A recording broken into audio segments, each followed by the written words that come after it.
నూనె పోసుకోవాలి, ఆ తర్వాత ఆవాలు వేసుకోవాలి. ఇప్పుడు మనం చేయబోయేది బీఫ్ కూర. కరివేపాకు వేసుకోవాలి, టమాటా వేసుకోవాలి, అల్లం పేస్ట్ వేసుకోవాలి, బాగా కలుపుకోవాలి. అల్లం పేస్ట్ టమాటా బాగా నూనెలో మగ్గాలి. కొంచెం ఉప్పు వేసుకోవాలి, పసుపు వేసుకోవాలి, మిరప్పొడి వేసుకోవాలి, కలుపుకోవాలి.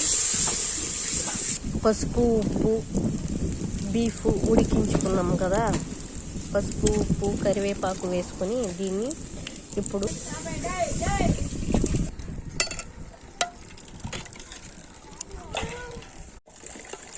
హాయ్ ఫ్రెండ్స్, బీఫ్ కూర రెడీ.